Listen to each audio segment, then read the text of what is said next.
Hello, hello. Welcome to another Thursday Facebook Live. I'm Jen Burson. I'm the founder of Generation PR and the creator of the Profitable PR Pros community, where I teach PR experts how to effectively run PR campaigns for their clients and how to launch, grow, and scale their own profitable PR agencies.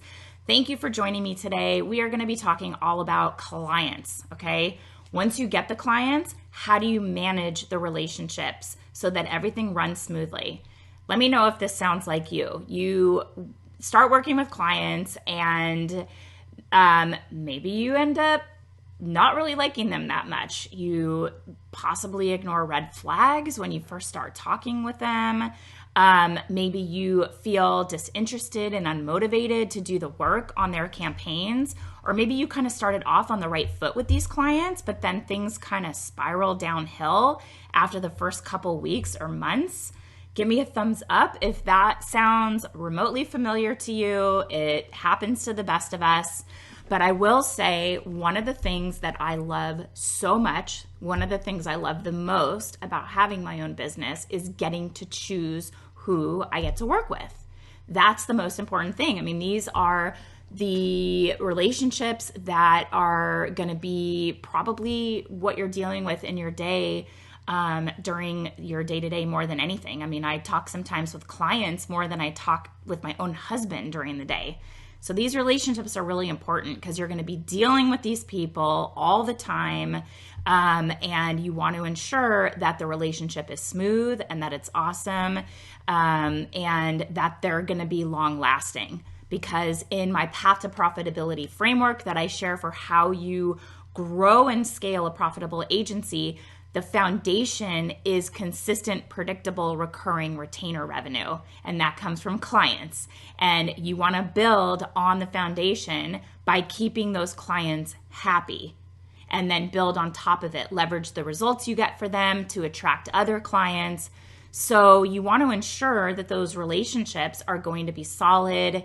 The other thing is, you know what, this is your business and you want to work with clients that you love, brands and products or people, the entrepreneurs that you believe in, that you feel personally connected to, that light you up and inspire you. Imagine every day working with brands that you don't really love, products you don't think are awesome. You're just collecting a paycheck. It's like, why bother building a business around clients and brands and things that you don't love and you're not passionate about, okay? So I have 3 tips to share so that you can expertly manage your clients so that you have amazing relationships with them from the beginning to the end. Hopefully there's no end. You just keep working together. We've had clients we've worked with for 11 years. We're working with clients now that we've had for 4 years. Ongoing contracts, they just want to continue renewing contracts and we're happy to continue working with them. And also I've fired clients before too.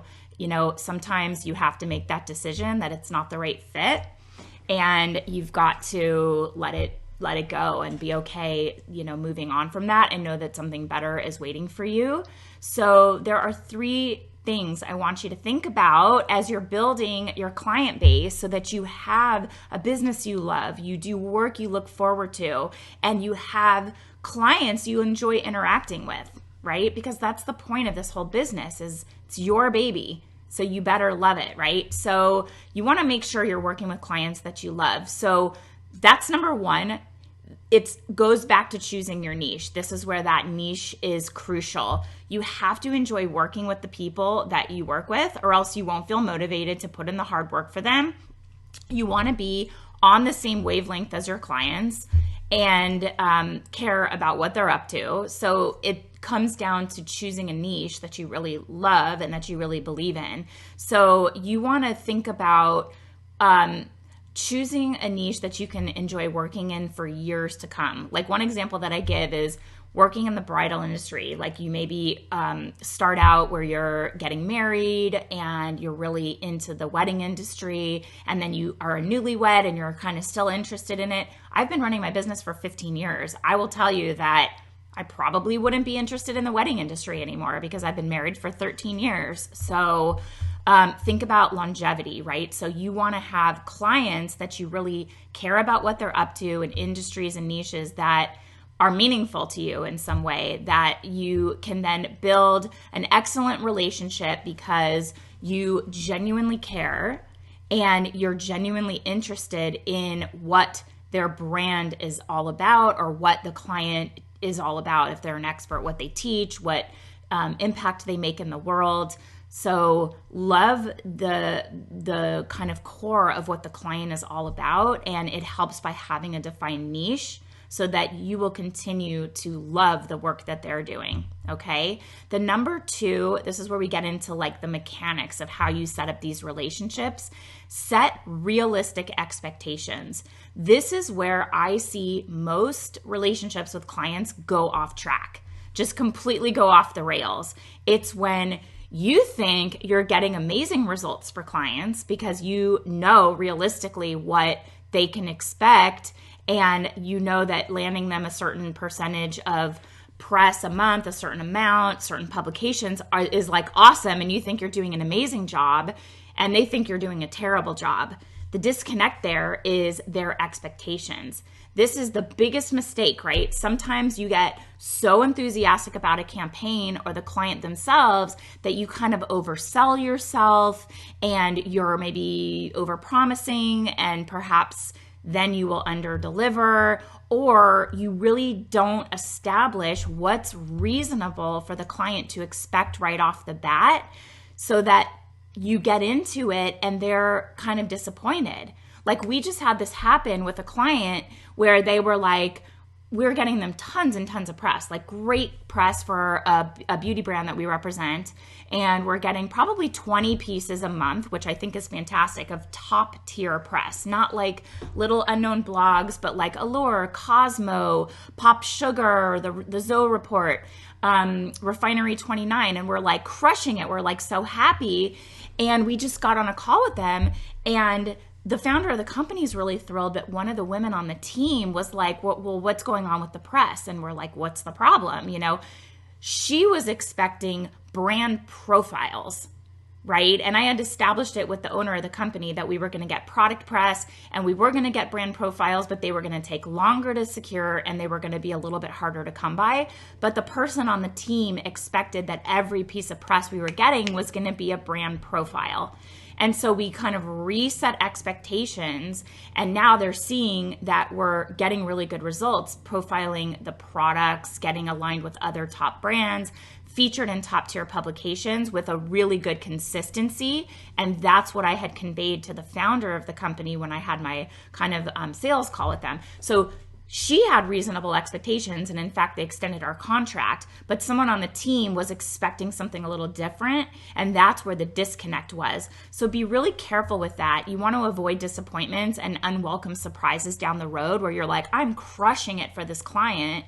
One of the women in my agency accelerator program just told me that this happened with her and a client, and it turned out that there wasn't a conversation about what the client should reasonably expect their results to be. So that's the major disconnect. And it's not worth it to overpromise or oversell what you're going to be able to do in order to land the client only for everyone to be disappointed. I would rather have you be reasonable, set realistic expectations, and then over-deliver if possible. Either meet those expectations with the amazing work that you're going to do, or to over-deliver, which is what we aim to do. And if we have clients, like I have a client I'm talking to right now, and they just wrote me back and said, are you going to help us build our email list? And I'm not going to go out of my way to say, yeah, sure, we'll help you build your email list. I'm going to say, you know what, if you have a process in place to capture email addresses, we're going to do our thing. We could get you digital press and we can refer people back to your website. That's on you to have some way to capture. We don't do that. We're not going to do email list building, right? I know about it. I know all about it, and I can really talk you through how to do it, but we're not going to actually execute on that. So had we not discussed that, let's say we go down the path with this client, they're thinking that we're going to help them grow their email list, but that's not what we're here to do. So set those realistic expectations, get aligned, get on the same page so that that relationship flows really smoothly and you don't have to have awkward conversations in the future, right? And let me know who's here. I see some engagement here. Let me know who's here so I can say hi to you.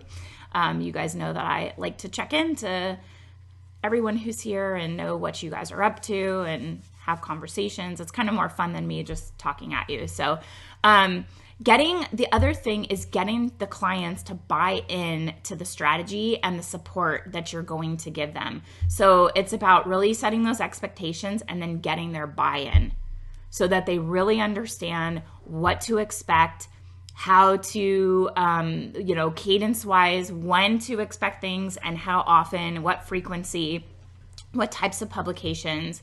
Maybe they make a list of their top 10 and you let them know realistically, hi, Dwayna. Of course, it's always the people enrolled in my programs. They just want more. So I'm so glad you're here. Dwayna is in the program and she is crushing it. She just shared in our private community for the Agency Accelerator program that she just landed a retainer contract and put out another proposal. And she is like trying to put us all to shame with how much she is putting out into the world right now in terms of landing clients. So congrats to you, Dwayna. It's so fun to see you and thank you for sharing all those wins so we can celebrate with you.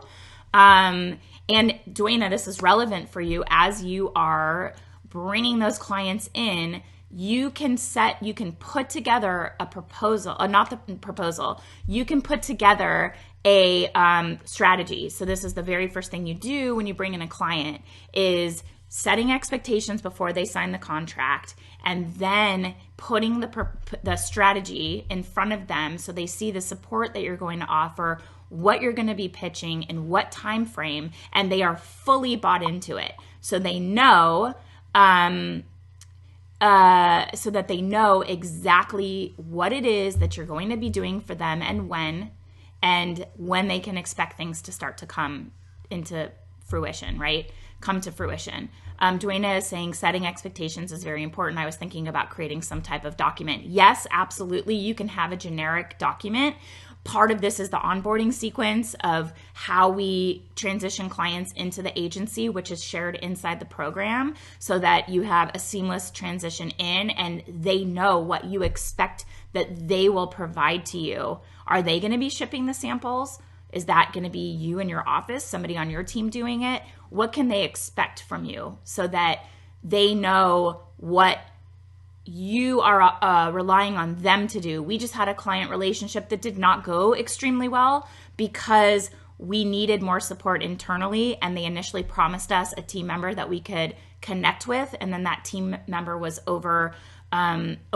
They were strapped with other obligations and our needs kind of fell by the wayside. So we would request samples and they wouldn't go out. We would request documents that we needed in terms of support and we wouldn't get them. We would request reviews of influencer campaigns and they wouldn't get back to us in a timely manner. And so those opportunities would go by the wayside. And that was not a relationship that was going to work long term. So we had a discussion and we said, you're not ready for PR. Let's just kind of part ways. And if you want to come back when you have the support that we need, we'll do that. So it really helps to have the expectations that the clients are expected from you as well, right? You can't just do this alone. You need their support. You need to have things turned around in a timely manner, samples sent out, you need supporting documents. So that also needs to be discussed at the outset. What do you need from the client in order to be successful for them? So those are 3 things you can think about. Figure out your niche because you want to be passionate about the client work you're doing. You want to love what they're up to. You want to be a deep expert in what they're all about so that you can see a lot of really creative ideas and be excited about the work that you're doing. You want them to be, you want expectations to be realistic. So you want them to really understand what they can expect from you when, what frequency, undersell and over deliver, under promise and provide more than they expect so that they're just super happy. That's 2. And 3 is you put your strategy in front of them. You let them know what's expected of them, what they can expect you're going to be doing in the first 6 months of their campaign. And they are bought into that strategy so that they understand and they can weigh in and say, you know what, we really would like to promote this. This is a priority for us. Add it to the strategy. And now everyone's on the same page, you're speaking the same language, and there's no surprises. So that's when relationships go off the rails, is when expectations are not met, when there's surprises and your expectations are out of alignment. Okay? So those are ways that you can get those relationships off on the right foot and maintain them. Like I said, we want to build a consistent, predictable, recurring retainer revenue stream. And it helps to keep the current clients in the door and keep them happy and then build on top of it, right? So rather than constantly being in a place of trying to generate new business and having your revenue fluctuate up and down so severely where you don't even know how much money you're going to make. I predicted my revenue last year within $50,000. I mean, it was like super tight. We knew exactly what we were going to make based on how we were flowing with our clients, what our contracts look like, keeping them in the door, building on top of it, all of that. Okay. So the other thing I have inside the program, and Dwayna has seen this at this point, is a red flags. There's an entire lesson on red flags. It's in the program so that when you have these calls with clients, you can sniff out a pain in the ass client, one that you know is not even worth working with based on these red flags. And I will tell you 100% of the time, if I ignore these red flags,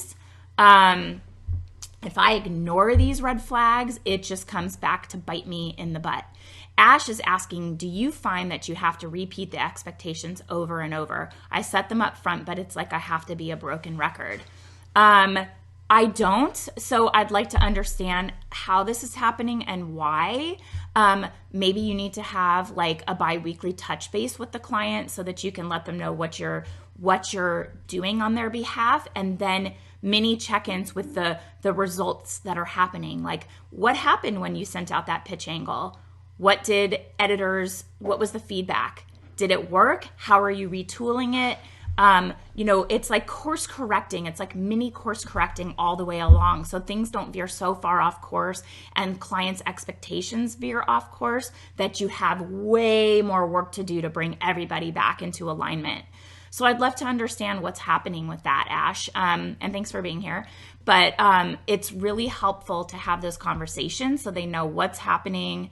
I don't love getting on the phone with clients all the time, but I find that it is helpful just to have, especially when they don't really understand what it is that we do. A lot of times clients do not understand PR and the function of PR and what they can expect based on the results you get. Like, they think that we're responsible for sales, and we all know we are not responsible for sales. We're responsible for visibility, brand awareness, right? And then that should convert to sales, but the clients have to do stuff on their end in order for that to happen. So setting those expectations and maybe revisiting them so that they see if you guys kind of veer off course, if their expectations veer off course, that you are course correcting with conversations so that they know what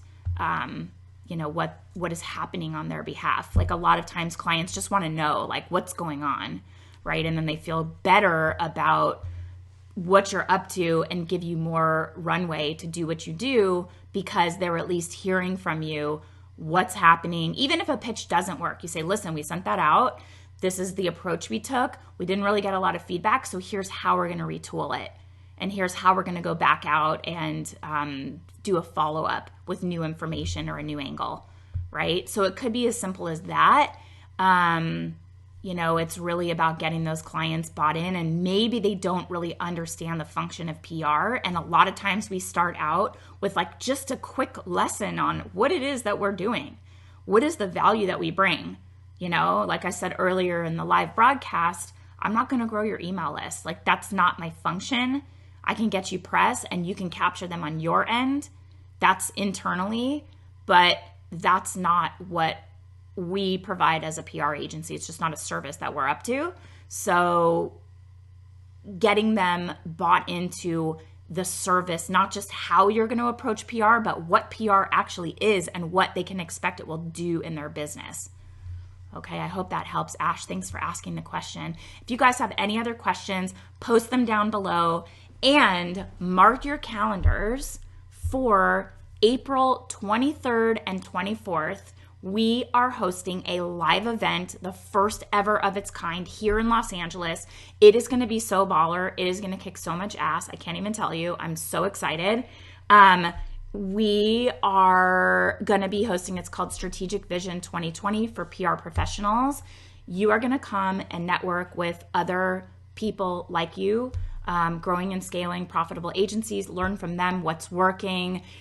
You are going to leave in 2 days so inspired with a plan of action for how you are going to grow your agency, what you need to be focused on, where you're finding clients, how you're serving your clients, what your niche is, who you're serving and how you serve them. This is all going to be over the 2 days live at this beautiful venue. I'm taking care of you. There's going to be meals, beverages, there's a whole Nourish station. I have so many surprises baked into this thing.